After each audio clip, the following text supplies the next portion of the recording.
Hi, Mickey. Hey, Bob. Mickey, I'm exhausted. And it's not because it's the end of the year. It's because getting you set up technically is always such an interesting and long-lived exercise. But we're up and running. I'm sorry. I'm not a young whippersnapper, and I have 2 apartments, and I don't claim to know anything about how any of this works. I am what I am. You're forgiven. I'm a nothing if not a large-hearted man. Let me introduce this. I'm Robert Wright. This is the Wright Show, available on both streaming video and the audio podcast. You're Mickey Kaus. Before you became a Trump supporter, which is something we will refer to later, and before long, you were a co-founder of Blogging Heads TV. You were a pioneering blogger. Some people credit you with having invented the blog. You modestly declined that honor. Well, that's insane, but... Yeah? But, yes. I was an early blogger. Right. Like we were early bloggers. I just taped a thing with Christina Hoff Sommers, and she said, did we invent the podcast? And I modestly declined that honor. Although, back in 2005, when this started, we did have downloadable audio, MP3, from the beginning. Hey, Mickey, our audio listeners cannot appreciate this, but your camera is going into demo mode right now. It's really entertaining. Okay, well, enjoy it. While it lasts. It will, and if you miss it this time, there's time to run. That's a new color. So it will return. It will return. I'm doing the wave now. Demo mode recurs periodically, and it's really a treat for the viewer. So anyway, this is our New Year's Eve show. I haven't figured out how to turn it off, so. No, so we will see it periodically. This is our New Year's, not our New Year's Eve. It's our New Year's show. It'll post a couple of days before New Year's Eve. This explains why I'm in my festive holiday attire. That's a second reason to run and watch this. The first being demo mode. The second reason for audio listeners to come watch this. And we're going to talk about end of year stuff. It's funny, it's some kind of comment on the age we live in that when we talked about this or emailed about it in advance, neither of us suggested doing anything un-Trump related, right? That's how thoroughly. It's true. We were originally going to try to ignore Trump, and then everything came out Trump. So let's go with it. Okay, maybe we'll throw in a couple of things, like some not like maybe we should near the end, if we have time, talk about this call out culture thing and people, like our friend David Edelstein, his plight. Yeah, he got screwed. Yeah, you think so? Well, let's wait. Don't tell them now. That's what's going to keep them on the edge of their seats. We will decide whether we agree that he got screwed. Anyway, he's kind of out of one of his jobs, owing to a quite ill-advised tweet. But we'll get to all that. So, this Trump thing, do you have anything to add to what I've said? What do you mean? To the overall the meta? Build-up, the drum roll for this conversation. The build-up, no. Let's get to it.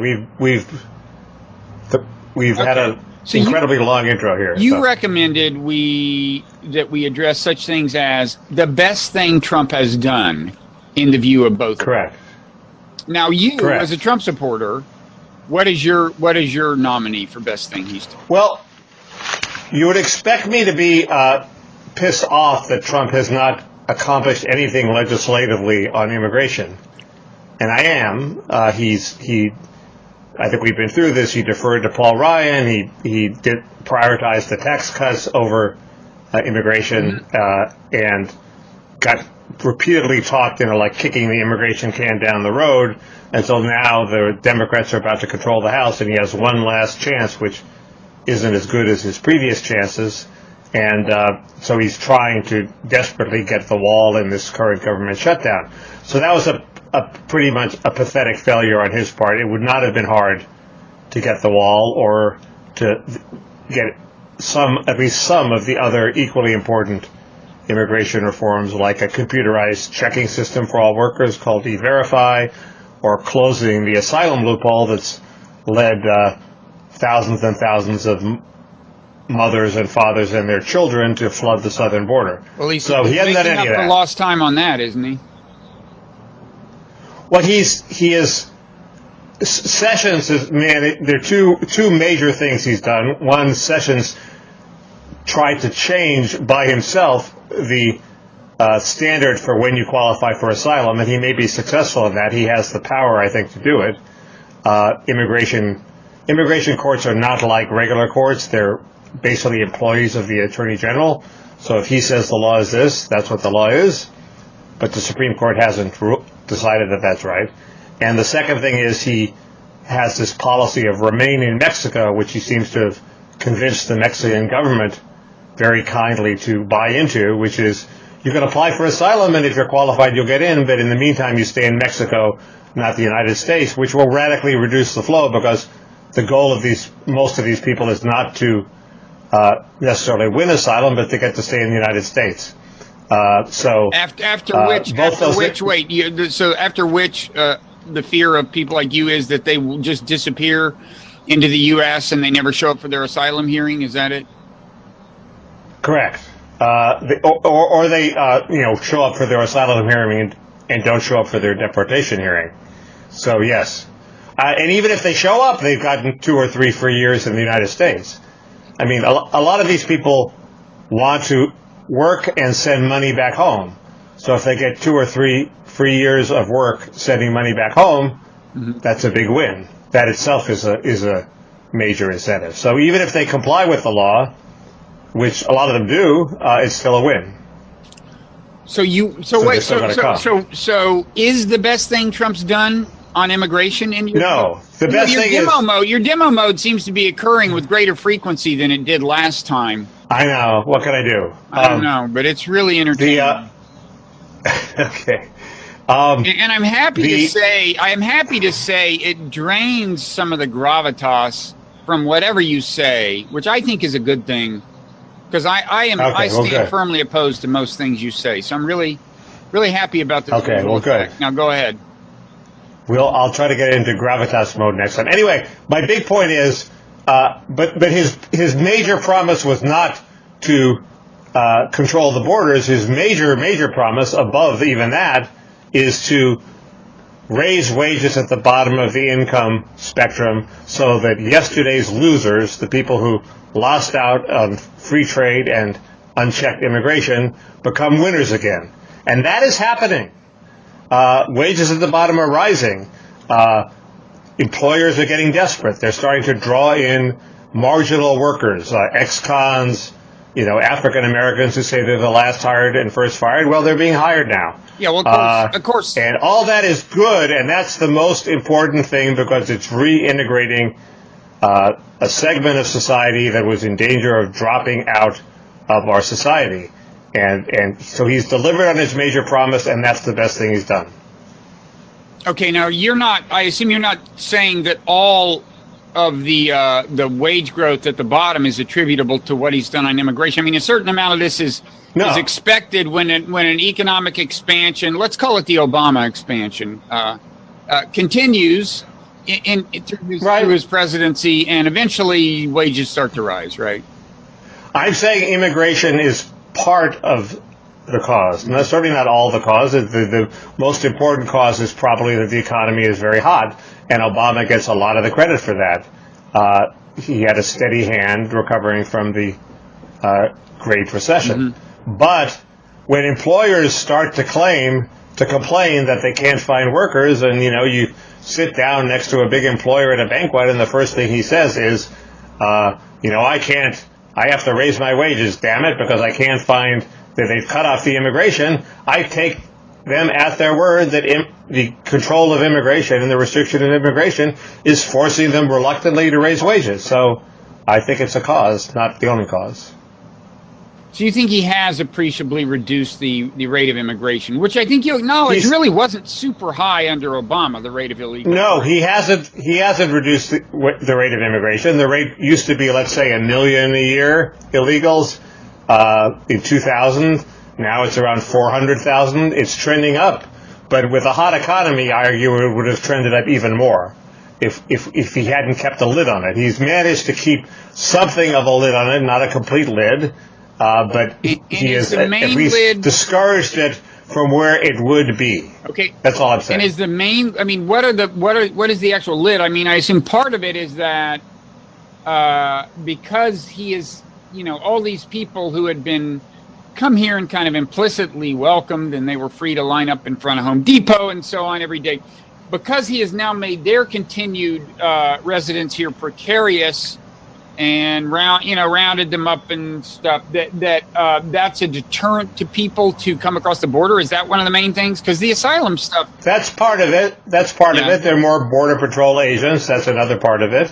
And he sent a pretty clear message successfully blocking this caravan. I was amazed that he managed to do that. And that was a big propaganda victory. I'm not generally that prone to conspiracy theories, but when that caravan started materializing, I thought, man, this timing is damn convenient from Trump's point of view right before the election, and he fully That's what I thought, too. And now there's evidence that there was some kind of a fake Facebook account impersonating some actually influential, like, caravan-related guy in Honduras. Is that where it's started? So, really? So, where did you read that? I haven't heard that. Oh, you should check it out. This came out like a week or two ago, and it would take a subpoena to get Facebook to give us any details it may have about who actually started the account. And I'm thinking when the Democrats are in Congress, we may get a subpoena. I don't know, but when the Democrats are controlling the House, But where did you read this? Oh, it was actually pretty widely. I mean, like I retweeted something about it. I think it was BuzzFeed that reported it. Okay. It's not contested that somebody did. He was the Facebook account was like impersonating this genuinely influential guy who has the power to like mobilize people to join a caravan. There was a DJ who was very important in getting people to sign up for the caravan. On the other hand, it's not that guy. Although back when I was conspiracy theorizing about this before the election, when it first started happening, I was thinking like I really would like to know what kind of communication there may or may not have been between this DJ and people in the United States, possibly connected to the Trump administration. I would still like to know that. It would not shock me if I mean, the timing of that was so convenient for Trump. Well, first, two things. First, BuzzFeed had a reporter embedded with the caravan from the start. Mm-hmm. So somebody told BuzzFeed. Maybe BuzzFeed did it. Maybe BuzzFeed is a double agent, yes. Yeah. The second thing is that the caravan the timing was a little off. To ideally help Trump, they would have arrived at the border the day. Well, the Trump administration... Yes, they would have arrived the day before Election Day, and they didn't. The Trump administration doesn't have its act together enough to do anything on time, Mickey. This is standard Trump administration incompetence, starting the thing a month late. That only adds to my case. Well, but if people voluntarily, the Workers Without Frontiers who were running the thing, those people are legit. They led the caravan. The people signed up for the caravan legit. So even if a cunning Trump operation lit the initial spark, what subsequently happened was genuine. Do you think the Workers Without Frontiers, they're all Trump double agents too? They could be. They helped him. No, not as much as I hope, but they helped him. Well, I'm not denying there's no authentic motivation to join a caravan, but Anyway, you're right that my argument for how Trump has kept the lid on is a little weak. But I guess since he hasn't achieved any of the substantive reforms he sought, and the ones that he has achieved have been blocked by the courts. Mm-hmm. But there is probably a perception in Central America that it's not going to be as easy as it used to be. And maybe in Mexico too. Mexico, as you know, Mexican immigration has been declining anyway, and Central American has been ramping up. Mm-hmm. So I just think the economy is so hot that it has to be the case that it would be much higher if if we had Give it a Hillary, few months. as Give the opposed to economy a Obama. few months, and we'll check in then. Maybe You're rooting for recession, just like all the other Trump haters. No, that's a vile accusation, and there's no basis. That was strictly a clinical observation. Read John Harwood and others, and they're palpably itching for a downturn that will vindicate their negative judgment about Trump. Yeah, but my whole idea is as the person who's not palpably doing, any of this stuff. I run the Mindful Resistance newsletter. I'm a very paragon of objectivity and dispassion. I shouldn't have accused you of doing this. No, of course not. If you can get me out of demo mode, I will do anything for you. I've got my best people on it. We'll get back to you. Okay. What's funny is it does different visual effects every time. Like I think that Rubik's Cube, that little slicing, dicing Ronco thing is new. It does different things every time. It's, I think, wonderful. It's so wonderful. So I should name the best thing I think Trump has done. Right. But first, I want to say, Mickey, sometimes people for these end of year shows, they like have alcohol or something, and then part of the deal is like as the show goes on, they'll say zanier and zanier things.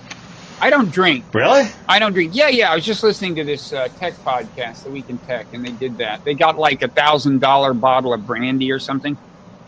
I don't drink, but I did get extra strong coffee from Small World Coffee, extra big thing of it, plus fudge, dark. It's like dark chocolate fudge. So I'm just going to keep getting more and more, overstimulated, and I'll probably do something crazy by the end. I'm not saying people have to keep listening. I'm just saying it might be worth your while. You never know. Okay. Okay. So what's your nominee for the best thing Trump has done? First of all, let me say I emphatically did not join in the resistance's universal condemnation of the withdrawal from Syria. It's true that he handled it kind of badly, and he may handle the withdrawal itself badly, although I suspect actually that various countervailing forces will keep him from doing it in a super precipitous fashion. That's what I suspect. And if you listen to David Ignatius, if you read David Ignatius's column where he talked on the phone with the commander of the Kurds, missed it. The commander actually didn't seem that flustered. The Kurds. He was pissed off. Look, the Kurds can set their clocks by our selling them out, right? I mean, they knew this was coming. We do this every so many years. They probably hoped it wouldn't come, but it's not something they haven't thought about. And they have a backup plan, I suspect, which is to ally with the Syrian government and try to cut some deal where they have a fair amount of autonomy. But in the meanwhile, but they're at least nominally part of the Syrian state. And in return, Syria, which means Syria and Russia and Iran, come to its aid in the event that Turkey gives it any trouble. That may wind up being the source of stability, if there is. Why would Assad give them control of a large swath of his territory? They want to set up a communist utopia. Well, like I said, he would use the leverage he's got now to keep them from getting total sovereignty. He would give them some degree of autonomy within a larger Syrian state, I think, is the expectation. And they precisely because the U.S. is kind of backing out on them, they would have to take that deal, even though they will continue to harbor aspirations of true sovereignty. Of course, the other incentive they have is like gunning for true sovereignty makes it more likely that Turkish forces will in fact decimate them. So they have. I thought Turkish forces were readying to decimate them even as we speak. I think some of that's a bluff. I mean, Erdogan is not crazy. He's a little eccentric, but on the foreign relations front, he's, I don't think, look how intelligently he played this whole MSB thing. MBS thing. He really maximized the leverage he had by virtue of having all the evidence of the Khashoggi murder. Well, so let's establish your nominee for the best thing Trump has done is getting out of Syria. No, actually, that's the runner-up. I don't want to dominate the ceremony, Mickey, but that's only the runner-up. The winner is the winner is inserting that provision in NAFTA 2.0, whereby I think it's 40% of the parts in autos that trade freely within North America have to be made by workers getting at least $16 an hour. Anyway, the point is, it is an actual, some approximation of a minimal wage provision in NAFTA. And congratulations on going into demo mode again. Viewers are loving it. Listeners are wishing they were viewers. It is so entertaining. I actually have a piece in the February issue of Wired coming out, the actual physical magazine. I possibly for the last time in my career, I just closed a long piece in a physical magazine. It's like 6,000 Did you words. actually? What? Did you kill widows? You know, we didn't do widow killing. For those who are not of the craft, widow killing is when you need to pick up some lines, and so you go through looking at paragraphs that just have like one word left over on the line, and you find a little word to delete somewhere in the paragraph that picks up that line, so you gain a line. That's killing widows. No, it was I don't know, but they were very generous with the space. It's an unusual piece. Anyway, part of the argument is, the larger argument is that the way for globalists to stave off the threat of ethno-nationalists like Trump and economic nationalists like Trump is to reconcile themselves to the possibility of a more left-leaning global governance. So in this case, that would be NAFTA, an international governance involving 3 countries, and it leans to the left by including this minimum wage provision, which on the one hand helps protect American workers against Mexican low-wage competition, but also has the effect of elevating wages somewhat in Mexico, which is why the new left-wing government in Mexico actually favors it. I'm saying that needs to. I also make an argument about international law and respecting that, so we don't have the kinds of wars that helped Trump get elected. But I think we need to show some of Trump's constituents that international governance can actually do some of the things they'd like to do. It can buffer workers against international wage competition. It can actually lead America to get involved in fewer ill-advised wars and so on. That's a larger argument. But yeah, that's interesting because I'm heading for the same place from a different direction. In other words, I think America as a nation should regulate trade so that to preserve jobs, good jobs at the bottom for unskilled people, and give up some GDP in order to save $16 an hour jobs for people who have no education.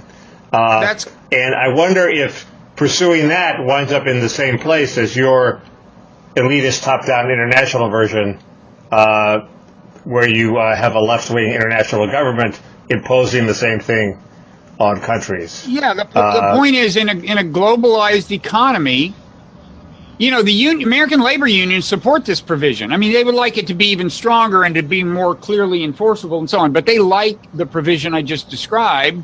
And that's because they recognize that, you know, in a globalized economy, you have to use policy levers that are not just at the national level. You do use national policy levers, but you have to take global, international instruments of governance like NAFTA, maybe in the future like the World Trade Organization, and use them to realize some of the goals.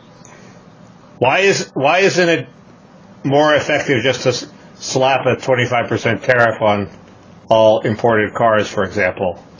If you pay attention to Detroit, you notice that Detroit is retreating to pickup trucks, which are the one product that still has a 25% tariff on it.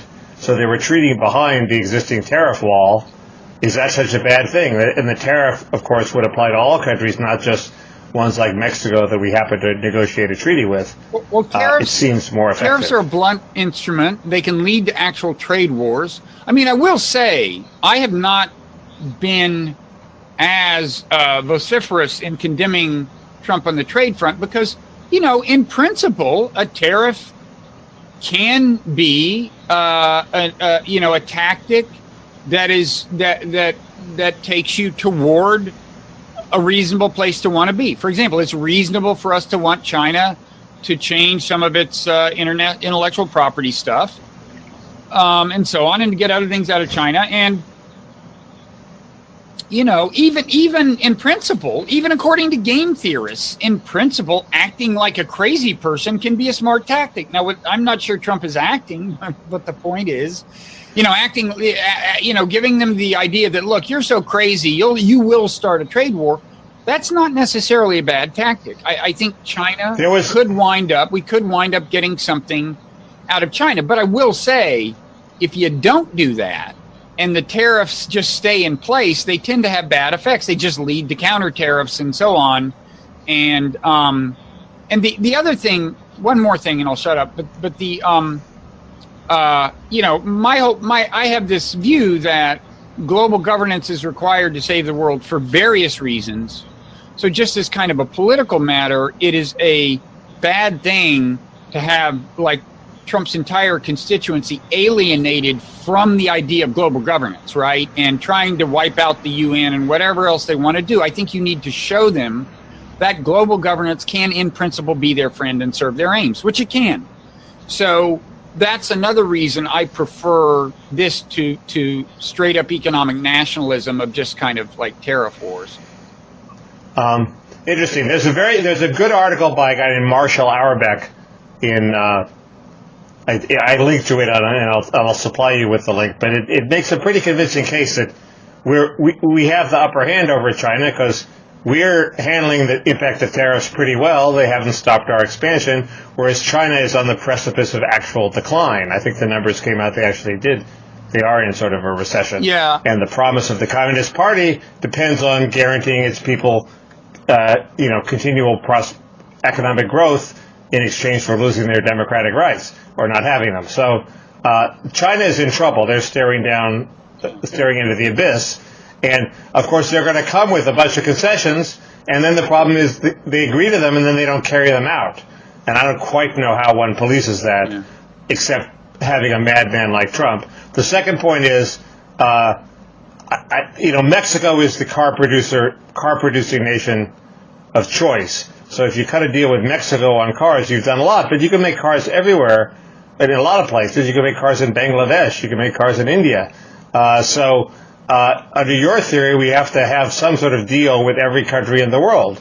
Under my theory, we just slap a tariff on it and we're done. Well, no. You don't have to have that's Trump's approach, individual deals. My approach, using vehicles of global governance. I mean, for example, you can imagine a day when the World Trade Organization says if you want to be a member of the World Trade Organization, you have to let unions organize, or even in principle. I mean, this sounds radical, but I don't think it's necessarily completely crazy. You even have to have a minimum wage or something. No. Trump is the one who wants to negotiate individual deals with all individual countries. Why would a global organization care about American unskilled workers in Pennsylvania the way Trump does? It isn't. We have an interest in protecting our own. It isn't just American. The global organization is going to sacrifice those people for the much more numerous people in some other country. Well, first of all, again, the politicians who represent the workers in the other country actually like parts of this. The left-wing Mexican government likes this provision very much the way American politicians in the Democratic Party support a minimum wage, even though it is going to price a few workers out of the market. It's actually going to reduce the number of people employed, but it's going to raise their wages. That is often favored by politicians, and that's the impact it has on low-wage countries. I can't believe that if Mahindra enters the car market, the workers for Mahindra are going to be happy with a $16 an hour wage that destroys their one competitive advantage, which is low wages. Right, but what I'm talking they're going to settle for enough of a low wage, so they put us out of business. What I'm saying, Mickey, is that the Davos crowd and the people who negotiate trade agreements need to reckon with the fact that they are faced with the possibility of a kind of like working class revolt that's going to blow the World Trade Organization apart. Okay, if like America and then Europe and so on can't muster the political constituency to even engage in multilateral trade deals, then the whole international trade system blows up. And that's the threat that Trump represents. And I'm just saying that a lot of people who don't see this as the preferred solution right now might prefer it to the whole system getting blown up. Yeah. There was an article by Greg Ip in the Wall Street Journal today that basically said, look, Trump has preserved the global trade system for every country except China. China's a special case. They're a cheater. They don't do what they say they'll do. They're not a free market economy. They're gigantic. So we have to have special rules for them. So I don't think Trump is as destructive a force in general as you think he is. Well, he's levied tariffs. I don't know how it worked out finally with the Europeans. He did levy some tariffs against them. There's some tariffs still in place against Canada and Mexico, notwithstanding NAFTA. I think aluminum and steel. But the pickup truck tax dates from the Reagan years. I mean, there's some tariffs that stick around. So what? Yeah. So anyway, what I would say is that if I had to pick something he's done that I most approve of, it's that one provision of NAFTA. Now, worst thing he's done. Well, why don't maybe I'm a little torn, but why don't you go first?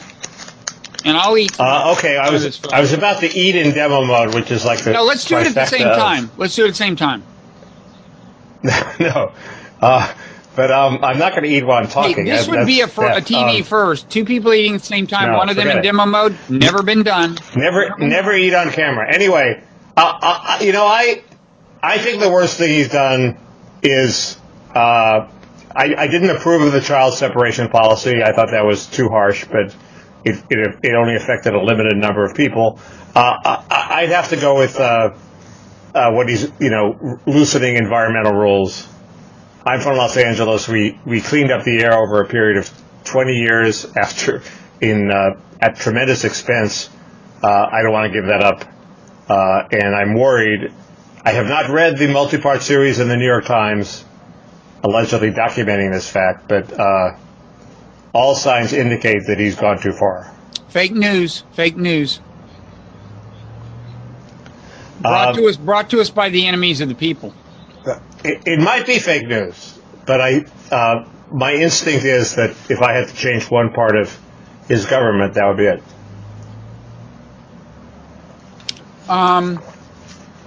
Yeah, I would change that part. And certainly including the Paris Accords part. I mean, interestingly, the U.S. went along with these new rules implemented under the Paris Accords a week or two ago. But I think our intention is still to pull out from the accord as soon as we are allowed to under the terms of the accord, which is in a year or two. So anyway, but that's not my... So is that all you have to say, or do you want to, or should I challenge you? That's all I have to say. It's a topic I know nothing about, but it's my choice. And the truth is, you had trouble thinking of the worst thing he's done, right? Because you are such a thoroughgoing Trump supporter. I mean, was there even another candidate for worst thing he's done? Well, I said the child separation policy. Okay, child separation. Okay. So I would say, in terms of worst thing he's done, I mean, first of all, I was tempted to, by these various kinds of... Yeah? I should say it's impressive, given all the dire predictions of Trump as Hitler is going to jail his opponents, repress journalists, that one has such trouble thinking of the worst thing he's done. Some of us have less trouble than others. Okay. Go ahead, sorry. So I'm tempted to say something, kind of like some ongoing thing he's doing, like just violation of norms, which is really, I mean, it's a cliche, but it does add up, and it exerts a corrosive effect on American democracy. Although, of course, one reason he's here in the first place is because American democracy is so screwed up to begin with. So maybe heighten the contradictions. I don't know. But I think that stuff, including calling the press the enemy of the people, I think that's completely horrible. Well, the stuff about politicizing the courts by by condemning rulings as being by Obama judges and what did he do? Oh, and even the courts, even the stuff with the Fed and the president saying it's the Fed's. All this stuff is bad, I think. But that's not my winner. That's a runner-up. Okay. Okay. And I think another runner-up that won't be the winner is just his persistently saying things that are untrue to the point where he really does have a number of his followers, I think, in a kind of a post-truth environment. I will say there he's gotten an assist from mainstream media, which have been so, in effect, joined the resistance and made themselves easy targets for him with their reporting. I concede that, including New York Times, Washington Post, CNN. I concede that. But I guess from my point of view, the worst single thing is blowing up the Iran deal. It introduces such an element of needless instability in the Middle East, could lead to the actual collapse of a government, and all of our recent history suggests that things don't go well when you induce the collapse of a government, of a regime. Which government? Iran's. I mean, they want regime change. I mean, Pompeo wants regime change. Right. Bolton wants regime change. And Trump, for all he knows, he does. I guess it seems to me Iran is still complying with the accord. True. And we have sanctions against them. So didn't we get away with the best of both worlds? What's so great about the sanctions? How did those help us? I don't know, because if sanctions are good, and this is actually consistent with some things you said earlier about tariffs. If sanctions are good in and of them, let's just impose sanctions on everybody. Let's bring world trade to a complete standstill. It sounds like you would like that. No, sanctions aren't good in themselves. I think tariffs, no country's going to give up its auto industry. That has to be protected one way or the other. Okay, but back to sanctions. So, why is it good in and of itself to be sanctioning Iran? What's good about that? No, well, because we still have. I was just speculating. I know nothing about this. I was thinking that still gives us some leverage, because if they are really do what we want, we might lift the sanctions one day. What do we want them to do? Well, it's obvious what we want them to do. We want them to stop screwing around in the area in ways that don't involve the nuclear deal. What are some of those ways, Mickey? Intervening in Syria. Wait, intervening in Syria? Intervening in Syria? The Syrian government wants them there. They are allies of the government. We have troops in allied countries all over the world, and not infrequently their neighbors are unenthusiastic about it, but we say, look, the government invited us in, we're there. So that's what Iran's doing in Syria. Now, is it your view that only America should be able to put its troops in allied countries at the invitation of the government? Well, I guess the argument would be that there's a civil war there and they're picking one side. And it's, if you accept that Assad is the government, then you're right. But if you think there's a civil war and there are people dueling, for the entire time. And by the way, if you want to talk about dubious behavior, flooding a country with arms, as we and our allies have done, in an attempt at regime change, and which has been disastrous, got tons of people killed, generated tons of refugees that freaked Europe out, probably was without which Brexit might not have happened, without which Trump might not have been, blah, blah, blah. If you want to get picky about forms of intervention that shouldn't happen, I would say flooding countries, unstable countries with weapons is not the most responsible thing I've ever heard of. Well, that's a good point. That's on Obama, though. That's what? Obama did start it, absolutely. Yeah, I'm not a fan of Obama's... I'm not a fan of Obama's foreign policy. Obama started it, and isn't Trump ending it, or is he keeping up arms shipments? Well, at this point, things are finally starting to wind down. I think he expanded the ground troop presence, but Obama started that. Obama said there would be no boots on the ground in Syria. Then he put them in, and Trump had that legacy of Obama. No, the whole reaction Obama did was the Iran deal. Obama, I'm not a big fan of his foreign policy. He did not have a coherent foreign policy. And part of it was Hillary's fault. You know, she was the Secretary of State who was guiding a certain amount of it, talking him into regime change in Libya and so on. I do think, well, the regime change in Libya was a complete disaster, but I do think also he egged on regime change in Syria, which was unnecessary. Well, he uttered the fateful statement, Assad must go, because at that point in the Arab Spring, you kind of thought that all you had to do was say it and it would magically happen. And then he was to some extent boxed in by that. But there were voices who were saying, is this an idiotic thing to say? Yeah, there were voices. One of those voices belonged to Ann Coulter, I'm afraid. Yeah, I mean, look, this part of Trump's, one of them belonged to me, but she got a lot more listeners than I did.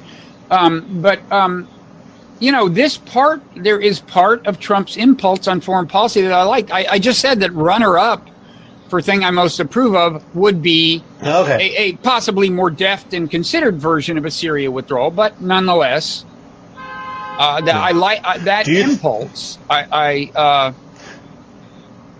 You know, I assume Mattis quit not just because we betrayed the Kurds, but because he wanted us to stick around controlling a third of Syria in order to somehow help negotiate this alleged deal that was going to end the civil war.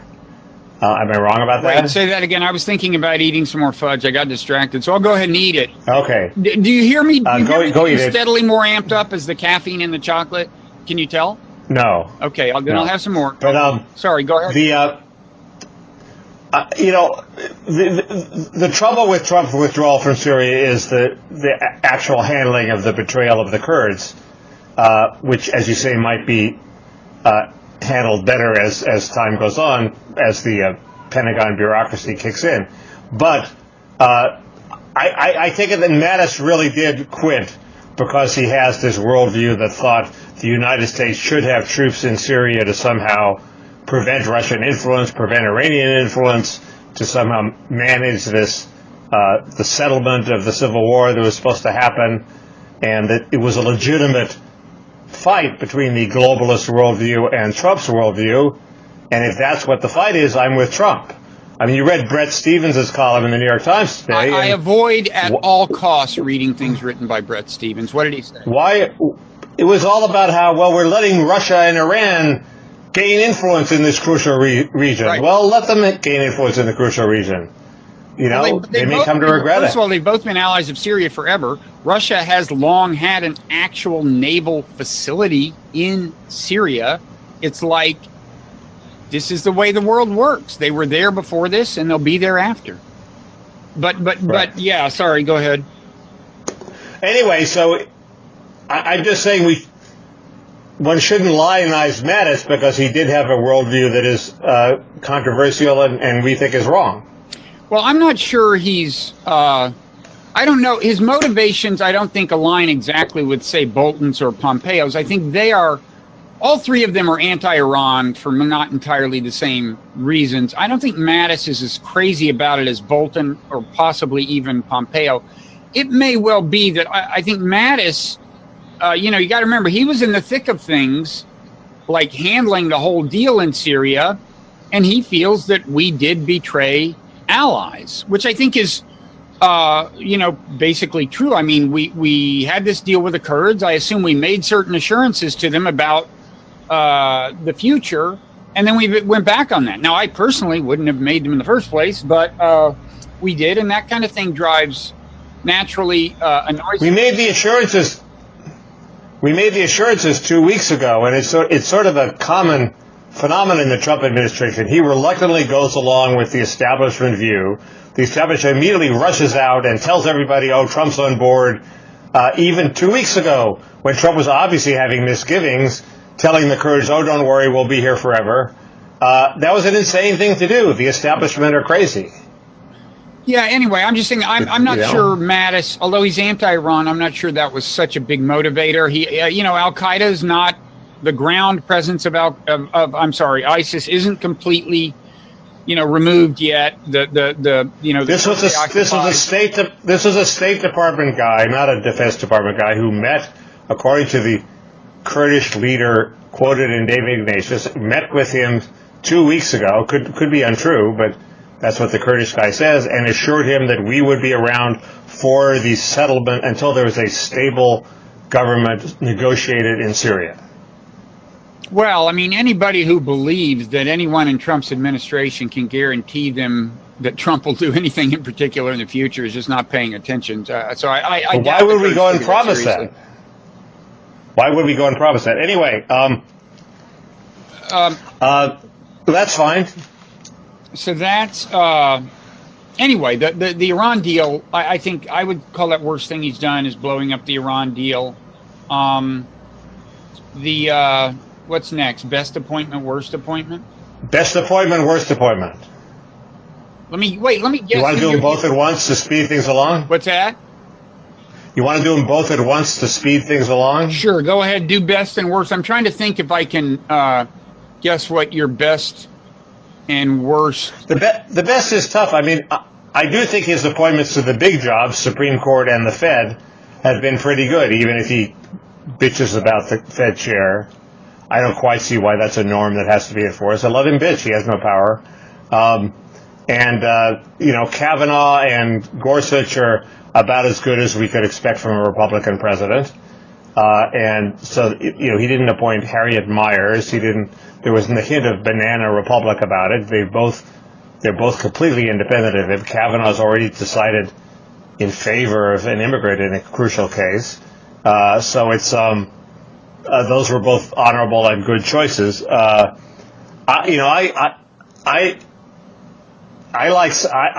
thought Sessions was the one guy who he appointed who had an agenda to further. Who is this? Jeff Sessions, the Attorney General. Uh-huh. And to reform his department to pursue Trump's agenda. He did a lot of innovative things. He sped up the hearings. The way they heard cases. He changed the asylum standard. He was really trying.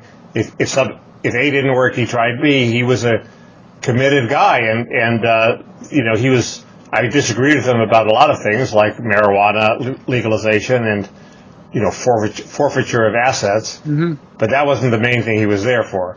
I think it's horrible that Trump turned on him immediately, and this whole recusal thing got in the way. I do think the recusal seems unnecessary. I don't think so. I read. I mean, I don't remember the details, but when he did it, I read the actual wording of the regulations on recusal, and there was some very clear language about it had to do with his involvement in the campaign and the investigation being about the campaign.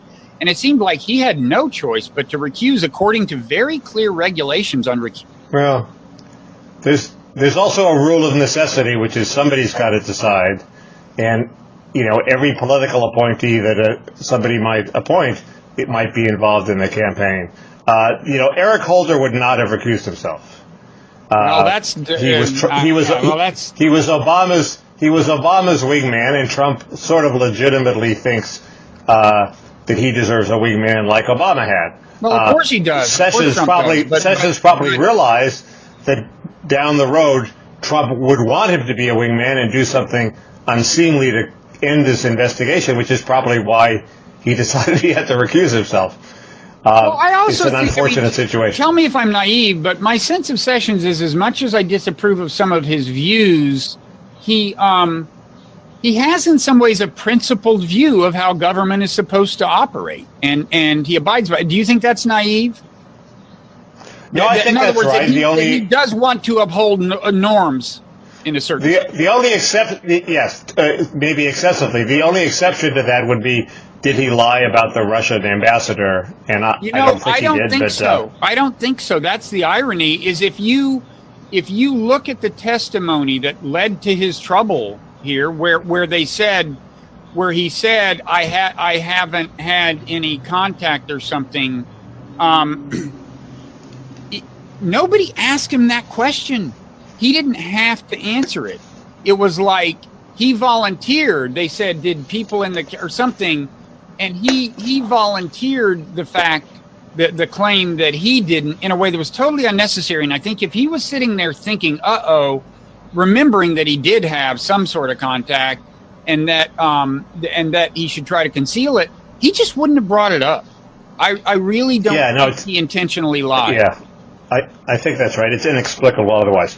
Anyway, my worst appointment is completely obvious. Jared Kushner. I don't care that much about appointing your relatives to high positions, but it does make them hard to fire. His judgment has been consistently bad. He told Trump he could fire Comey and the Democrats would like it. That was wrong. He told Trump to bring in Scaramucci to give some professionalism to the White House. That turned out to be a disaster. Scaramucci's tenure was a big success? Right. But hey, this MBS thing. He told Trump the MBS thing certainly worked out well. So it's not like Kushner has no. Right. There's the bonding with. I'm getting to that. He told Trump to back Luther Strange in Alabama, which was a disaster, and his big coup was the genius bonding with MBS in Saudi Arabia, which has now turned into this huge. I don't know. I mean, there are two theories. One is we now have MBS where we want him because we are defending him, and if we withdraw that defense, he's in trouble. And the other view is that propping up MBS is perverting our whole foreign policy. And the big conspiracy theory, which is on Morning Joe, is that this whole Syria pullout was because we wanted Erdogan to stop pursuing MBS. So the only way to appease Erdogan was to pull out of Syria. So it's all about Jared. I don't quite buy that, but I don't buy that exactly either. It's not implausible that it was a little bit of a factor. No. And so the guy has, and also, he's weak on immigration and the wall, et cetera, et cetera. Well, I think we got to the core of your objection to Kushner. And also there's no transparency about the guy, so nobody really knows what he advises on immigration. Did he advise Trump to sign the crucial omnibus bill that was his big mistake and undoing? Nobody knows because he's a non-public figure. He offers his advice in private, and anyway, he seems like a malign influence. Do you think he could wind up going to jail? Oh, well, he could if it turns out that somehow he took this loan that bailed out his ill-advised real estate purchases. Actually came from it was one of the Gulf states, I think Qatar, and so I thought they asked Qatar for money, and Qatar said no, and then it was shortly thereafter that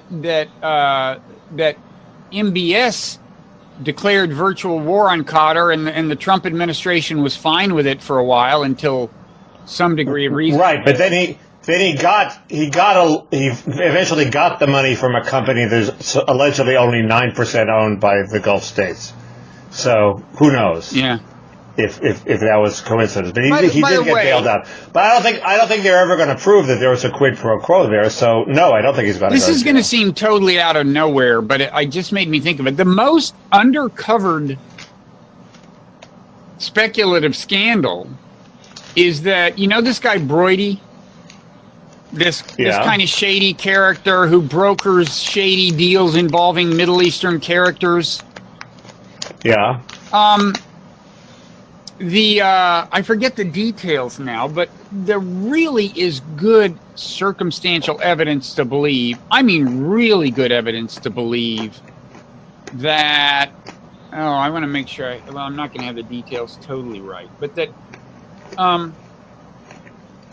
Trump actually fathered a child, and there was, he didn't father a child. He impregnated a woman. Hey, Mickey, believe me, you do not want what's on the screen to persist for any longer than is absolutely necessary. I don't know what part of your body. Is that just your hand? Okay, never mind. That's my hand, Bob.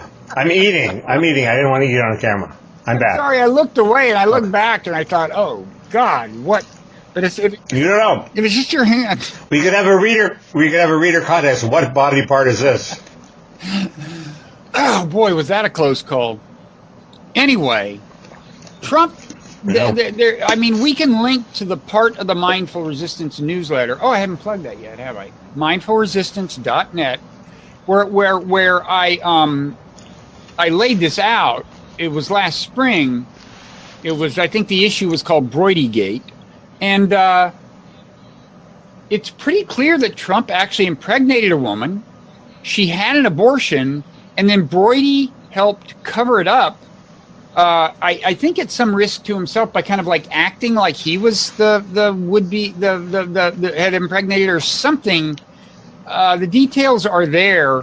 But I mean, that would be an actual scam. Wouldn't you think that somebody whose base draws heavily on the religious right, if they impregnated a woman, not their wife, and it resulted in an abortion, wouldn't you think that would be a political problem for Trump? You would think, but you'd think a lot of things would be a political problem for Trump. I think the religious right has anyway. Paul crossed that bridge. Paul Waldman in the Washington Post also laid this out, and I linked to him in that piece. Sorry. That was a diversion. Where were you? You're about to view your best appointment and worst appointment. Okay, but quickly, the other thing we touched on, why did Trump withdraw from Syria? Tell me if my instinct is right. My instinct is his base wanted it. The Mueller investigation has made him, if anything, more concerned about hanging on to his base, because that could be what stands between him and impeachment. So he wanted to be responsive, just for the same reason that he's hanging tough on the border wall so far, at least.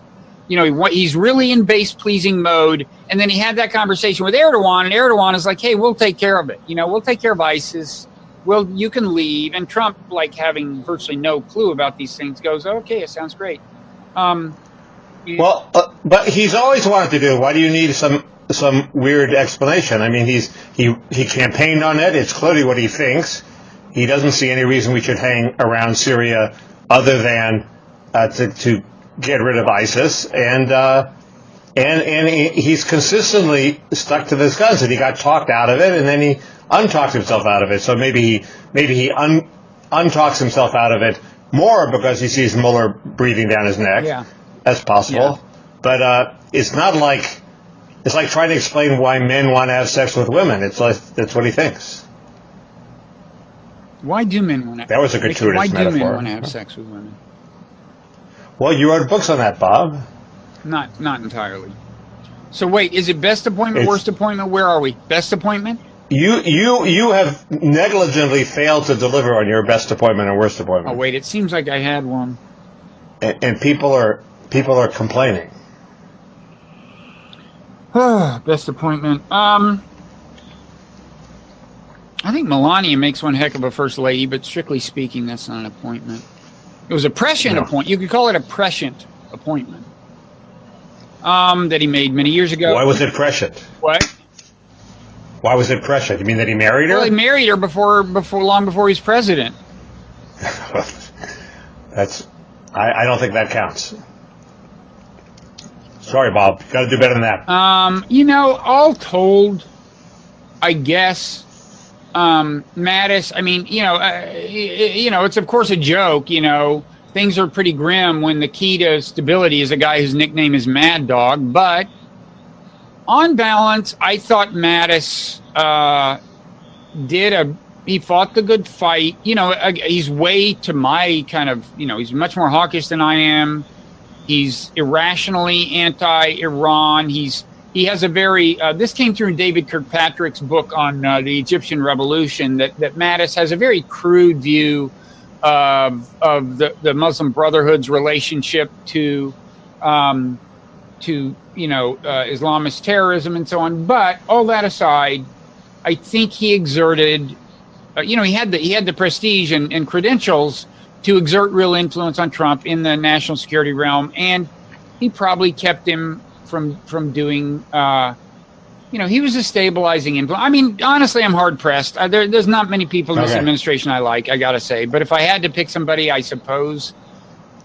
Anyway, very nearby him are my two least favorites. Probably are Pompeo and John Bolton. If I had to pick a least favorite, it'd be John Bolton. That guy is a little closer to flat out crazy than Pompeo, probably. But they're both a little maniacally anti-Iran. They're a dangerous combination. Yeah. the Syria thing is a huge rebuke to Bolton, right? Totally. And I have a theory about this. Okay. When we arrested this Huawei CEO Yes. in Canada, that apparently was a Bolton orchestrated operation. And according to Bolton, they did not tell Trump.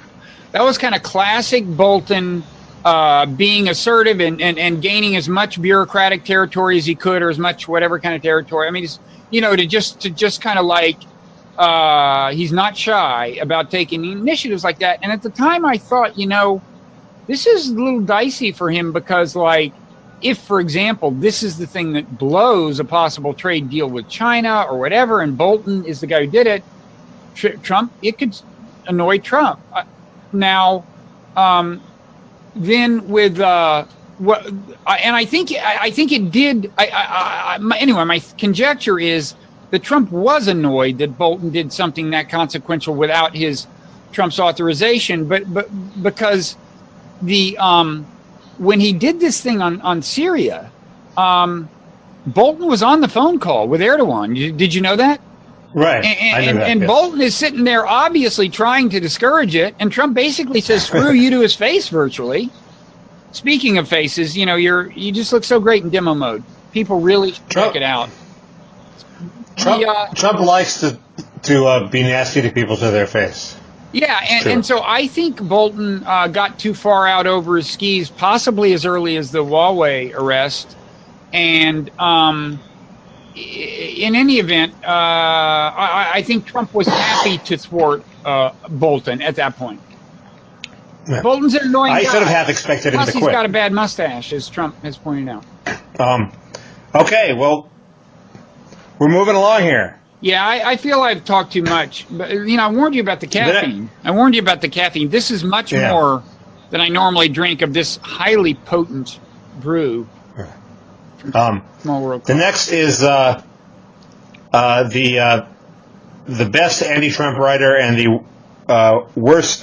the best pro-Trump writer. Okay, here's where you can make up for lost time and really eat up some airtime, because you are better versed in all this stuff than I am. Take it away. No, I don't have any clear nominee. I mean, there are a lot of anti-Trump writers who I respect. John Cohen on healthcare. Dara Lind on immigration is very good. She sees herself as a journalist, but she's really anti-Trump.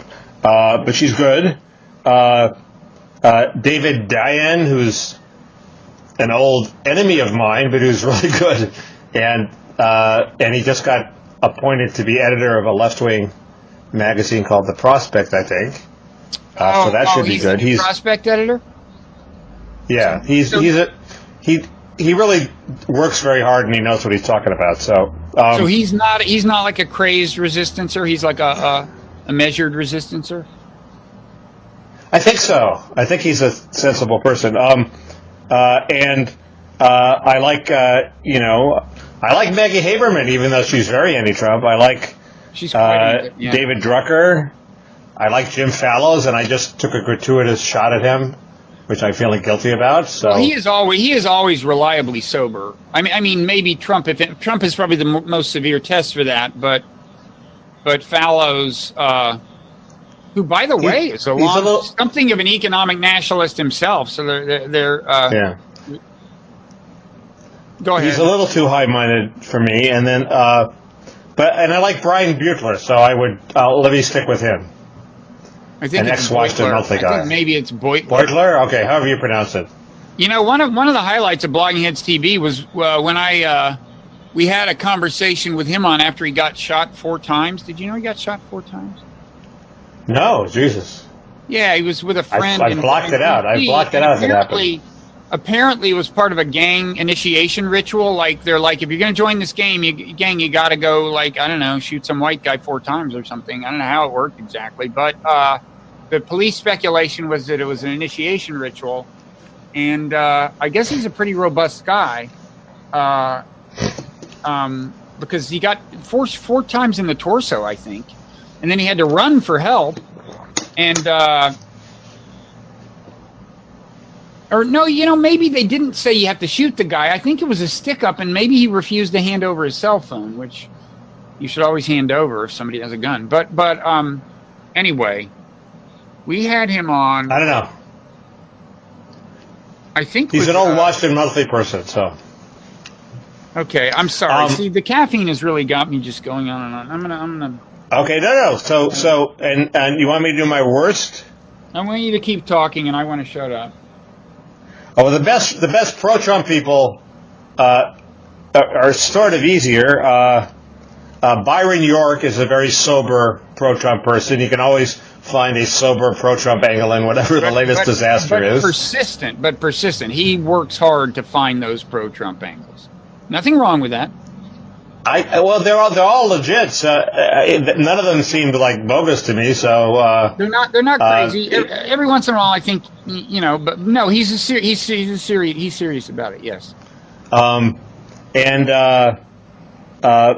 Walter Russell Mead on foreign policy, I would say is doing his best to defend Trump, but he is a little more of a neocon than I like. So totally, is he defending Trump's foreign policy? Because he is basically a neocon. He wrote on Syria, he said, well, this is a test. This is a real test between the populist view and the Trump view. He didn't take sides. So that's how he handled that. And Michael Lind, a person who I didn't like when he wrote for the New Republic, primarily because he's an autodidact and he would rediscover things that you thought you already knew. Like, the South used to be Democratic, Bob, but now it's solid Republican. And this is really important. But he's really, really good on Trump and the larger implications. He has an excellent essay on sort of the coming class war and how Trump is sort of the tribune of these sort of unskilled people who lose out in globalism and immigration. Well, Michael has long been on this. He was in retrospect prescient, and he has a certain amount of sympathy for, I've got to think, Trump's agenda. Are you calling him an anti-Trump writer? Oh, no, these are my pro-Trump writers. Oh, okay, good. Yeah. No, so I think he and Byron are the winners in terms of the best pro-Trump writers. Byron for the day-to-day stuff. Sorry. And Lynn for the big picture. I mean, at the end of this essay, he sort of says, well, there are only two possible outcomes. One is there's some sort of accommodation between the losers and the elite, and the other is the elite represses the losers. I guess I am obviously for the first, and I think he should have done more to flesh that out. But it's still a really good essay. I'll give you the link. Did you know Michael Lind is related to Larry Hagman, the guy who played JR in Dallas? No. Look at his eyes. Look at his eyes. Look at his eyes sometime. The exact same eyes as Larry. Did you know that James Fallows was related to Meatloaf? You probably knew that. Everybody knows that. No, I didn't. They're different. So, anyway, those are my winners. Yeah, I gotta say, if you want to see some good anti-Trump writing, I would steer you toward the Mindful Resistance newsletter. I forget who puts it out, but it is nothing if not measured, sober, and clear. I should have remembered that guy and nominated him. You could have, but maybe that would have to worry because he would do it for you. That would have taken me a long way here. I mean, I have to. No name had come to mind for best pro-Trump, but yours. I affirm yours. I mean, I would say there are people who just write sympathetically about some aspects of Trump, like people at the American Conservative, like Daniel Larison, writes sympathetically about some aspects of his foreign policy, like Syria withdrawal. They're good. Michael Brendan Doherty has an understanding of the Trump worldview, and sometimes he expresses some degree of sympathy in ways that are illuminating. He's he's actually one of the more measured people he's now at National Review, right? Yeah, he's really good. I should have mentioned him. Sorry. Whereas some of the National Review people, I don't know the cast well enough. I'll shut up. I will say, I think there's a useful crowd somewhere between anti and pro-Trump. The kind of Glenn Greenwald, Michael Tracy, although I get Michael Tracy mixed up with Mark Tracy. I mean, don't get them mixed up. I just keep forgetting whose name is what, but it's Michael, I'm pretty sure. I met him. He looks nothing like his avatar. Isn't his avatar his actual face? No? He's been on... No, I think it's a cartoon. Blogging Heads. Okay. And he's also... Not that he doesn't look good. He just doesn't look like his avatar. He's also talked to Aryeh on Blogging Heads. But he... now, Glenn and to a lesser extent Michael have arguably issues with tone of voice, where if they would put things somewhat more diplomatically, they might get a larger hearing from people who are inclined to disagree with them. But I think that the stance they take intellectually is a very important, critical of the resistance, but not blindly critical of it by any means, stance. And you know, they've tried to keep people honest on the Russia thing, how much we do and don't know about Russian, you know, involvement. You know, there's a whole lot of just hysteria, as you know, on the resistance front. And in fact, if you ask who are the worst writers, the worst, you didn't have worst anti, you only have best, you only wanted best and anti and best. Well, but my second category was the one category we haven't done is least mindful Trump. Yes, and I do have a nominee for that. Opportunity to plug the Mindful Resistance newsletter. Thank you. Right. There's so many. I mean, the resistance is so kind of uncritical and overwrought, largely because, you know, social media retweets are just so addictive. And what works for retweets is just being as uncritically anti-Trump as possible and insinuating as much as possible in terms of Russian collusion and so on. So there's a lot of candidates for least mindful. I don't know. My nominee is for least mindful. Charlie Sykes is pretty bad, but my nominee would be Tom Nichols, who is, you know, some people embrace the globalist worldview and say, you know, not only are we elitist and smarter, but we're right, and you people are stupid, and you know, you losers out there in Pennsylvania, screw you, we're going to win. And Nichols would be that man. What was Tom Nichols before he became famous for this? I don't know. He's listed as some teacher at the War College, I think. I think he's some, but I can't get up early enough to see Morning Joe, or I can't stay up late enough to see Morning Joe, where he's apparently a regular. But he went on a rant recently, which was really completely snide and elitist and awful. I mean, I will say the other person in that vein would be Rick Wilson, but he is sort of slightly goofier, so he's a little more appealing. Yeah, I mean, of course, the almost parody of Least Mindful, you know, is the Krasenstein brothers, right? You know, there's. I don't even know them. Oh man, it's amazing. It's really just like it's a whole operation. But Brian Krasenstein and he has a brother. But you know, some people it's really much of the political establishment falls in. You know, I've been hard on Neera Tanden, who's head of the Center for American Progress. I think with good reason. I think her. What were you down on her for? She just goes overboard. You know, in reading things like you know, with this last when Trump pulled out of Syria, she said, well, Russia's investment in Trump has paid off, and you know, she's a lot of these people are just, you know, into the Manchurian Candidate theme that Trump is. Putin's. Right. I mean, we don't know. Putin may have some kind of leverage over him, but we don't have a smoking gun yet, and I mean, definitely they were kind of, you know, they were absolutely playing footsie big time now that we know that Trump was pursuing that real estate deal for so far into the campaign. It's becoming clear that Trump was in Putin-pleasing mode and so on, but just a reflexive attribution of everything Trump does to being Putin's slave, when in fact the administration has done a lot of stuff that Putin didn't like. The armed Ukrainian government and stuff like that. But if you read Isikoff and Corn's book, Trump's been, I think we've talked about this, he's been in Putin-pleasing mode for years and years and years before he ever ran for president. Yeah, because he wanted to do business with him. Yeah. I mean, there could be multiple reasons for that. Anyway, I second your condemnation of Neera Tanden. What's that?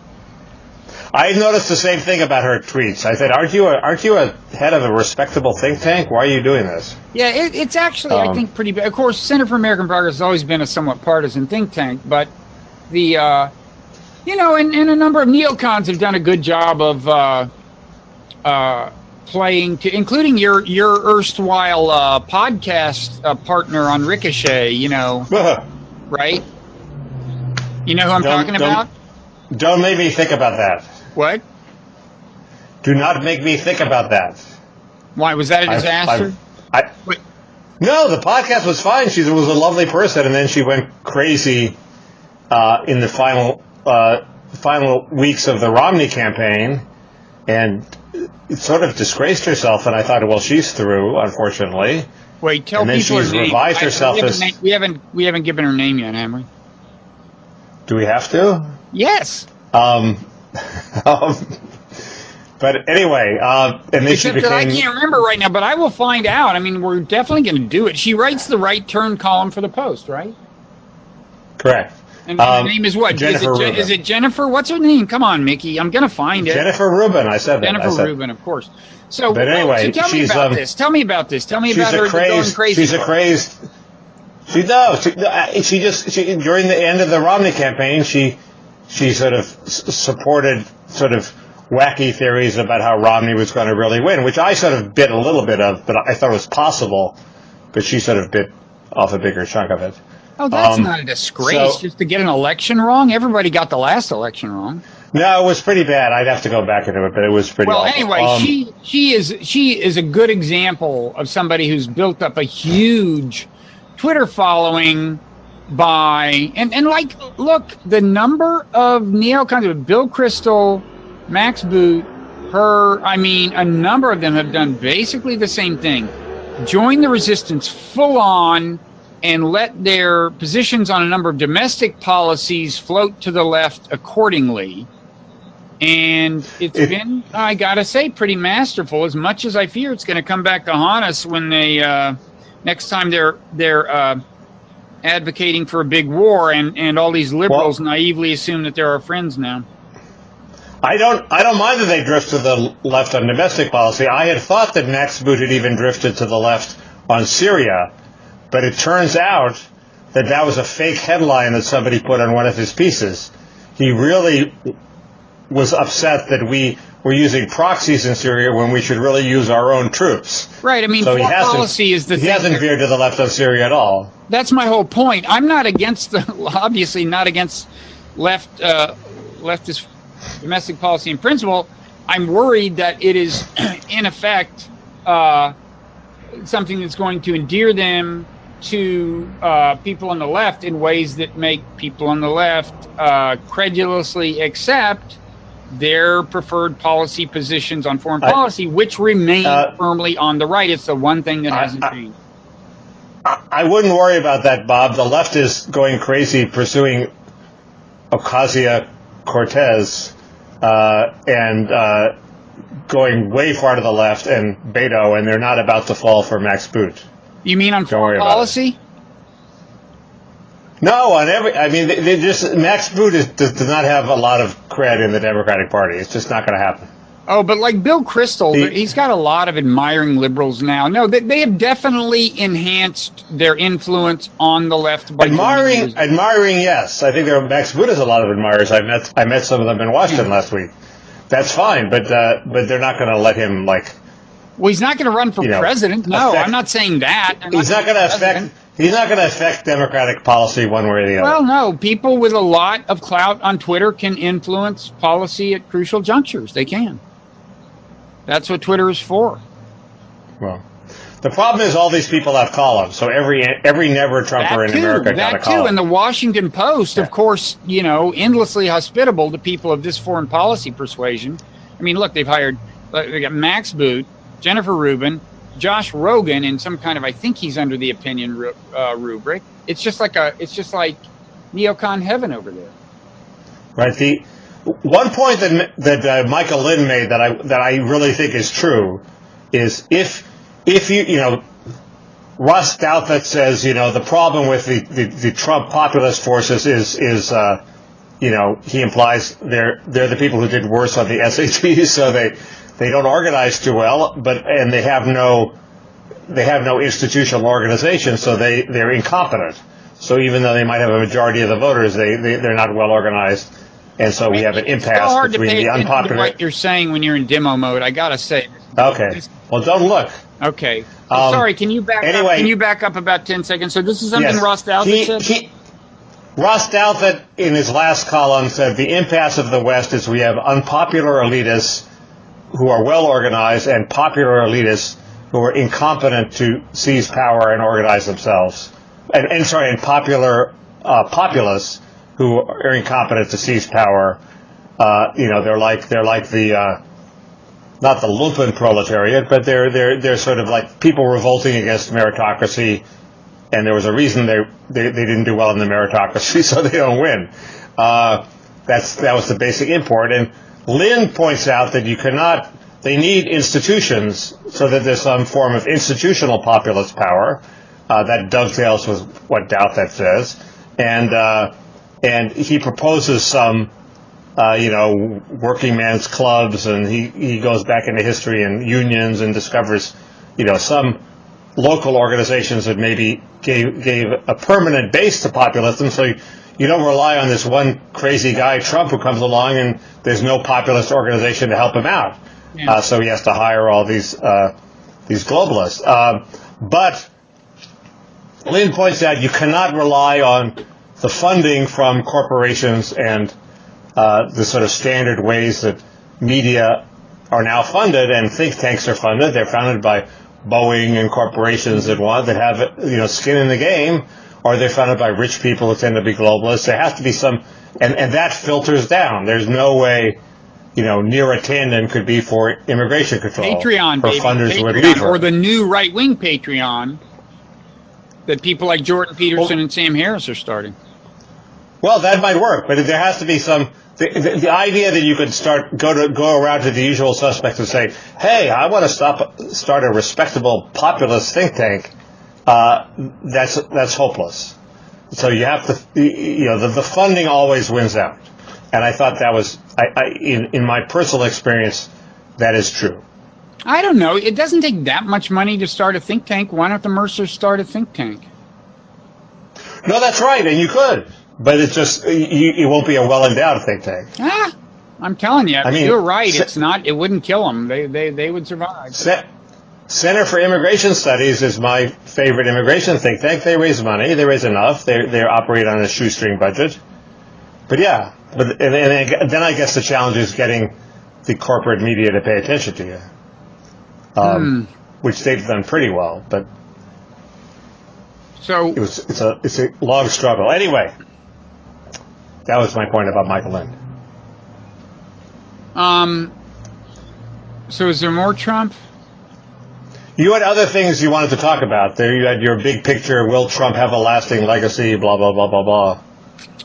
Yeah. Haven't we been going on for hours already? Yeah, we have been going on for hours. Plus, I promised to talk about David Edelstein. Well, so let's talk about David Edelstein. There's also with Trump, the crazy like a fox. Let's take a David Edelstein break and talk about Dave. So anyway, he was his movie reviewer for both Fresh Air and New York Magazine. I guess he held on to his New York Magazine job. So who is it? Is the director Bertolucci? Is that the one who died? Yes. And he had done Last Tango in Paris, and there was the infamous anal intercourse rape scene. And I think among the reasons this wasn't something to joke about was that was her name Maria Schneider, the actress, felt that she had felt kind of violated, even though they didn't literally, perform the act. Apparently, the butter. But if you read the interview, it was she felt emotionally violated or professionally violated. There was no actual rape.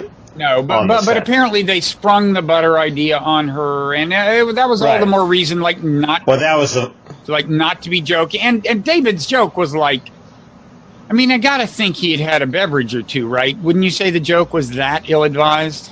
But the beverage would be Tab. He's a famous Tab addict. He is a Tab addict, actually, but I don't think Tab accounts for this particular Facebook post. But the idea that he has to have known the history of this scene, I don't know. No, but I didn't know the history I mean, let's tell people what it was, okay? Bertolucci dies, and he posts a video of the thing, of the scene, I guess, from Last Tango or something, of the anal rape scene. Did he? I didn't know he did. But anyway, there's some visual reference to it, and what he posts is, even grief goes better with butter. Now, right, but I don't think I think it was just a... Mickey, can Tab account for that?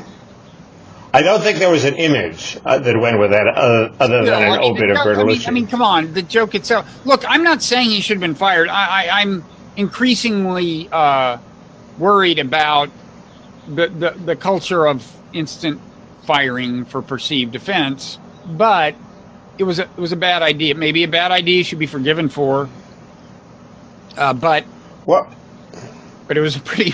I agree. The problem is that it's obviously Terry Gross's call. She fired him immediately, and to their credit, New York kept him on. But the problem is, that the staffs of these people are these young whippersnappers who know not freedom of speech, Bob. And so if you want to have a lot of unhappy staffers, you keep the person on. So you think Terry Gross doesn't have independent judgment? It was young people? No, I think it's her call too, but I think there was probably there's usually a staff rebellion that goes on. Apparently there was some very influential, I guess, feminist woman who quickly said on either Facebook or Twitter, fire him immediately, which more or less happened. Anyway, it's makes me not want to go work for Terry Gross, but nobody's offering me. Terry Gross doesn't matter. Will forever have my favor and gratitude. She did wonders for me for my. Did she interview you? Oh yeah, it was big. It was big. Oh. Big impact on sales. What? The Buddhism one? The Buddhism book. That's the only time I've ever been on Fresh. Well, she's a good interviewer. Did she interview you for 6 hours and then boil it down to 1?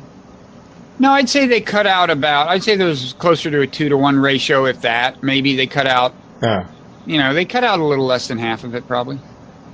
Because that's why the interviews are so good, because they're edited.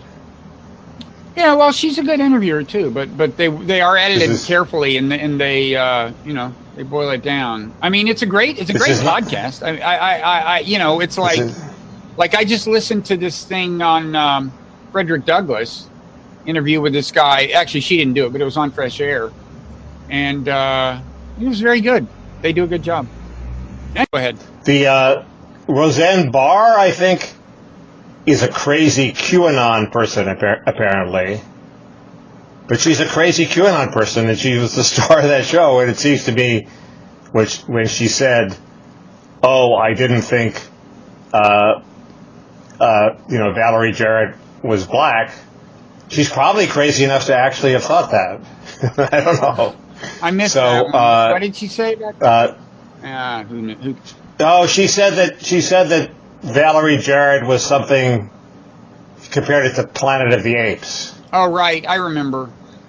And they do have a similar haircut, but it was considered, the apes thing is obviously very offensive. Ill-advised. So, anyway, it seems like an abject apology should have done there, but that's water under the bridge. And I know people who've been Me Too'd for putting a hand on somebody's shoulder. I mean, it's ridiculous. Like who? I'm not going to say. Well, wait, if it's public, is it not public? It's not. Not really. You should. But anyway, it's. So, are we through with the Edelstein portion? Why are you changing the subject? I think our viewing audience wants to know who was Me Too'd for putting their hand on somebody's shoulder. Well, you're not going to find out. So maybe it was me. Maybe kausfiles fired me. For putting your hand on somebody's shoulder? I'm the only employee, so it would have to be my own shoulder. Actually, you fired yourself. When you ran for Senate, they said, "Do you want to keep writing your blog?" And you said, "No, that might get me in some kind of legal trouble or something." It was nuts. Of course, you should have kept writing your blog. And then you came back, and they said you're going to have to take. Oh, am I saying too much? No, but anyway, it was also the good because I got the lucrative gig that I have now. Right, that one. So you were. Okay. I don't know. I actually think the Me Too conversation, everybody has it, and I'm not sure we have all that much. No, we don't. We don't. New to say. We don't. There is such a thing as going too far. There's a spectrum of egregiousness. Everyone agrees that at the Harvey Weinstein end of the spectrum, it's egregious, and then people draw the line differently. Yeah. I didn't realize that the speculation of, hey, let's start a firm and employ all the Me Too talent and make a lot of money, that is a total cliche now in the venture capital community. They actually talk about doing it. Yeah. Great publicity stunt, man. You would have all eyes on you as you launch that thing. Yeah. Transgressive, you call it. Transgressive. Anyway. So maybe just close with this Trump crazy like a fox. Well, he's clearly crazy like a fox in the sense that he loves to generate news that interferes with other news that he thinks is bad. Mm-hmm. So I have a theory that seems a little crazy, that he announced the Syria thing before he intended because he thought he was about to cave on the wall and he wanted to cover up, sort of bounce that news from the media space. But then he didn't cave on the wall, so that doesn't make sense. But then he changed his mind. But during the brief period when he was caving on the wall, he announced the Syria thing. The timing is very tricky for this theory to work. I still think it may be true because he operates in that crude a fashion. I mean, all presidents do in some degree. Whenever Clinton was in trouble, they would discover some horrifying Department of Energy archive that they'd irradiated 50 million people during World War II or something, and that would be a big news story that would blow his scandal. There was the famous, bombing. There was some bombing that he undertook allegedly for political reasons. There was Jimmy Carter announcing, he had a peace plan the day before a primary. So it's pretty common, but Trump does it every day. Right. So, and let's not forget the opportunely timed WikiLeaks release of emails within 90 minutes of the Access Hollywood tape. But right. So that it seems crazy. It seems like he's just generating a bunch of crazy news stories, but in fact, there's a rationale behind them, which is he doesn't want you to pay attention to one really bad news story. I think you're right that he's good at that, and that's a matter of conscious calculation. But I think also underlying that is something that's closer to being instinctive, which is just he has to be the center of attention at all times. But that seems dysfunctional. Well, I think it sometimes is dysfunctional. I mean, you tell me, for example, just to take a recent. I would be interested in what you think was going through his mind, like when, he did this, the president apparently is, I guess it's been done before. You call this child and you talk to them about Santa Claus. And of course, Trump says, "Oh, you're 7?" And he says, "Do you still believe in Santa Claus?" Well, first of all, if you think the child may believe in Santa Claus and you don't want to burst their bubble, you don't say, "Do you still believe in Santa Claus?" But as if that's not enough, he says, because at 7, it's kind of marginal, right? Now, you tell me, what do you think is that? Because I think there are people who get so much reinforcement for being outrageous that just doing kind of the not appropriate thing becomes the habit. But what do you think was going on there? Well, I have the same tendencies in lesser degree, so I sympathize with Trump's. You would not there. do that. You would not. He's a little bit. No, he's a little. But I've done it on Blogging Heads. He's a little bit. thinks he's still on the Howard Stern show when he's on those calls. I agree. It's the conventional wisdom, but I think it's true. If he just let us forget about him for a week, his poll numbers would rise by 5 points. But he can't. So that's just the way it is. So some of it is if we're going to force everything into the either crazy or crazy like a Fox category, some of it is crazy, not in the sense that it's literally deeply, deeply pathological, but in the sense that it's not really tactically thought out. It's just instinct. What's that? It's wildly abnormal.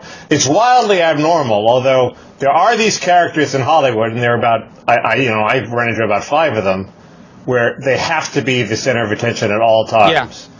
And if you're eating dinner with them and you're talking, they will start a fight with the waitress just so they could be at the center of attention. Yeah, I've known people like this. And they're in literal physical pain if they're not the center of attention. Yeah. So I guess Trump is sort of one of them on a bigger scale. Yeah. He's one of a kind. Well, we've made it through almost 2 years, and the world hasn't blown up, although at the rate he's going. Let the record show that none of the Nazi fantasies of people like Adam Gopnik have come to pass. Well, far be it from me to defend Adam Gopnik for reasons that's you why I may picked recall. him. But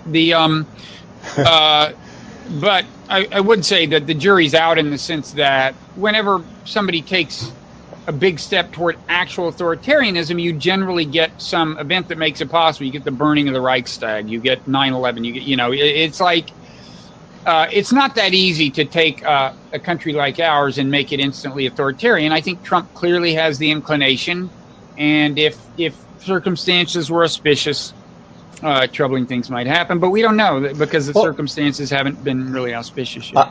I agree. He could try, but I don't think he has anywhere near the heft to pull it off. Even if he wants to try, he is lacking in skill. He is lacking in skill partly for reasons.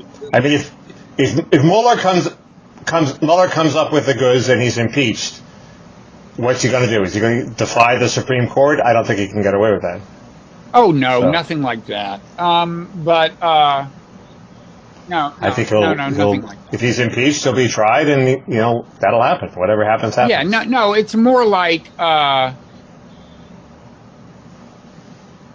when things are really like if this country really feels under deep threat.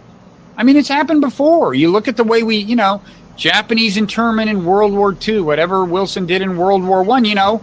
It's a proven fact that we do things that would strike us as crazy in normal times when the country feels deeply under siege. So when you have a president who clearly has the inclination to amass power in a deeply authoritarian style, it's just, cause for more concern than it might otherwise be. Yeah. Okay, but it hasn't come to pass yet, and there's no real sign that it's looming on the horizon.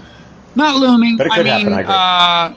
No, I mean, on the other hand, I think a big test will be to see how far he tries to go to intervene if Mueller does start creating really serious problems for him. Does he try to fire Mueller? Does he, what? Does he, he's definitely, no point. Everybody knows his acting attorney general pick wasn't exactly random. Yes, that could happen. So how long have we gone? Oh, it's almost a record. But this Zoom trouble with this Zoom thing is it doesn't give you an account of time, or sometimes it does, sometimes it doesn't. But God, it's probably been close to 2 hours, not quite, but I've been in demo mode the whole time. I think you've been in demo mode about 25% of the time, and it's worth watching. I can't get enough of it. Okay. Glad you're happy. As always. So, anything else you want to say? No. Happy New Year. Same to you. The world is still existing. Don't ask Neuritanen for any jobs. Yeah, I'm getting increasingly reckless in things I say. I mean, how many elites have I dissed just now? I mean, Neuritanen, Leon Wieseltier, several neocons. It's not a pretty picture. for my future employment No. prospects. No, as your career manager, I urge you to burn this tape. Yeah. There goes my job at the Weekly Standard. Oops, doesn't exist, does it? What a shame. And by the way, a final thing, all the lamenting by liberals of the demise of the Weekly Standard, that's like a Trump-related phenomenon, right? That's like, oh, they were with us in the resistance. I mean, this is why there's so little hope of America ever having a defensible foreign policy. These liberals, they just don't care. It's just not a big enough issue for them. There was some gloating, but it was more a case of any story that they could twist against Trump, they will twist against Trump. Yeah. Even if it's an anti-Trump publication, like losing all its readers. So I think they thought that the endorsing a bunch of neocon war supporters was a secondary concern to getting one more lick against Trump. Well, that's my point. That's always the secondary concern. Not many people care but about I was upset that it died, because every magazine publishes some good stuff, and the Weekly Standard publishes a lot of good stuff. BuzzFeed publishes good stuff. It's bad, a lot of these publications are allegedly doomed, and it'll be bad when they go out of business, because every magazine, like every restaurant, can serve at least one decent dish. Every magazine publishes some good stuff. Yeah, but if a That's my restaurant magnanimous publishes one good dish and it has another dish that poisons the entire world, right? Well, don't eat that dish. Well, if everybody would abide by that policy, just ignore the foreign policy articles in the Weekly Standard, I'd be fine with its continued existence. Alas, no one does. So I'm sorry. Apparently, I've been in a bad mood. See, this is what happens when you substitute caffeine and chocolate for alcohol. It's my fault. Next time, you'll have to get drunk. That's what we will promise. I don't think I've ever seen you drunk. Of course you haven't. I quit drinking before I met you. Yeah. Oh, okay. Well, it's going to be hard to get you drunk then. Yeah, but not impossible. Not impossible. I think once I enter retirement, I may. Hasten my demise. Maybe some kombucha, mixture. My wife's got me covered on that front, believe me. Okay. Okay. Speaking of which, Great. I'm sure she would say Happy New Year to you, Mickey, if she knew I was talking to you. Okay, well, Happy New Year to her. Yeah. Okay, and Happy New Year to the world. Yeah. All right. Thanks. Thank you.